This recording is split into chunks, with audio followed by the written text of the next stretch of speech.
नमस्कार दोस्तों, कैसे हैं आप सभी।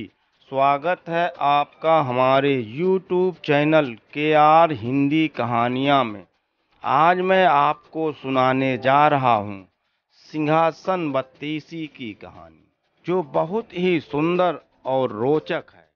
आशा करता हूँ कहानी आपको पसंद आएगी।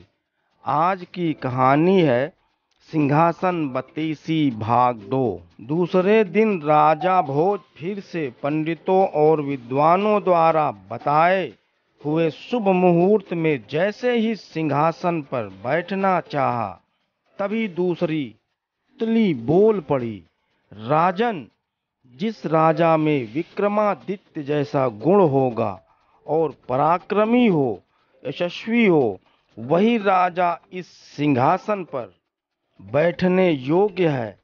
क्या आप में है ऐसी योग्यता? राजा भोज ने पूछा। राजा विक्रमादित्य में क्या क्या गुण थे? दूसरी पुतली चित्रलेखा ने राजा भोज को विक्रमादित्य की कहानी सुनाने लगी। कहानी इस प्रकार है। एक समय की बात है, राजा विक्रमादित्य के मन में योग साधने की इच्छा जागृत हुई। उन्होंने अपना सारा राजपाट अपने छोटे भाई भर्तृहरि को सौंपकर पूरे शरीर में भभूत लगाकर जोगिया वस्त्र धारण कर जंगल में पहुंच गए। उसी जंगल में एक ब्राह्मण भी तपस्या कर रहा था। देवताओं ने प्रसन्न होकर उस ब्राह्मण को एक फल दिया और कहा, जो भी इस फल को खाएगा वह अमरता को प्राप्त हो जाएगा। ब्राह्मण ने वह फल अपनी पत्नी को दे दिया। ब्राह्मणी ने उससे कहा, हम अमर होकर क्या करेंगे? हमें तो जीवन भर भिक्षा ही मांगनी है। अच्छा होगा तुम इसे अपने महाराज को दे आओ और बदले में कुछ धन ले आओ, जिससे हमारा घर चल सके। ब्राह्मण वह फल ले जाकर राजा को दे दिया। राजा अपनी रानी को बहुत प्रेम करता था। उसने वह फल अपनी रानी को दे दिया। रानी का प्रेम शहर के कोतवाल से था, सो रानी ने वह फल उसे दे दिया। कोतवाल एक वैश्या के पास जाया करता था। उसने वह फल उस वैश्या को दे दिया। वैश्या ने सोचा कि मैं अमर होकर भी क्या करूंगी, तब भी पाप कर्म ही करती रहूंगी। अच्छा होगा कि यह फल राजा को दे दिया जाए। वह ज्यादा दिन जिएंगे तो लाखों लोगों का भला करेंगे। यही सोचकर उसने दरबार में जाकर वह फल राजा को दे दिया। फल देखकर राजा चकित रह गए।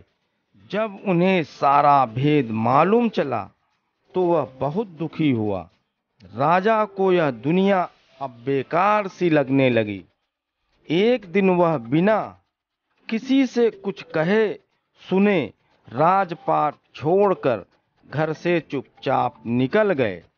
देवराज इंद्र को यह बात मालूम चली तो उन्होंने राज्य की रखवाली के लिए एक दूत भेज दिया। इधर जब राजा विक्रमादित्य की योग साधना पूरी हुई तो वह अपने महल लौटे। दूत ने उनको महल में जाने से रोक लिया। विक्रमादित्य ने उससे पूछा, तुम कौन हो और मुझे अंदर जाने से क्यों रोक रहे हो? तुमको मालूम है कि मैं कौन हूँ? दूत ने बताया, मुझे यहाँ पर राजा इंद्र ने नगर की रखवाली के लिए नियुक्त किया है। उसने पूरा वृत्तांत कह सुनाया। विक्रमादित्य ने अपना नाम भी बताया, फिर भी दूत उन्हें महल के भीतर नहीं जाने दिया। दूत ने कहा, तुम विक्रमादित्य हो, मैं यह कैसे मान लूं? यदि तुम राजा विक्रमादित्य हो तो पहले मुझसे युद्ध करो, फिर महल में प्रवेश करो। दोनों में भयंकर युद्ध हुआ। विक्रमादित्य ने उसे परास्त कर दिया। जैसे ही तलवार दूत के गर्दन पर रखी, वह हाथ जोड़कर गिड़गिड़ाने लगा, मुझे क्षमा करें राजन, मैं आपका ऋणी हो गया हूँ। अब मैं यहाँ से जा रहा हूँ। मैं निकट भविष्य किसी दिन आपके काम आऊँगा। इतना कह दूत अंतर्ध्यान हो गया। पुतली बोली, राजन, क्या आप में इतना साहस और पराक्रम है कि इंद्र के दूत को हराकर उसे अपना गुलाम बना सको? राजा भोज फिर बोले, आज का दिन भी खराब हो गया। कल पूरी तैयारी रखना। कल मैं अवश्य इस सिंहासन पर बैठूंगा। कहानी सुनने के लिए धन्यवाद। दोस्तों, कहानी कैसी लगी बताइएगा ज़रूर। आशा करता हूँ पसंद आई होगी।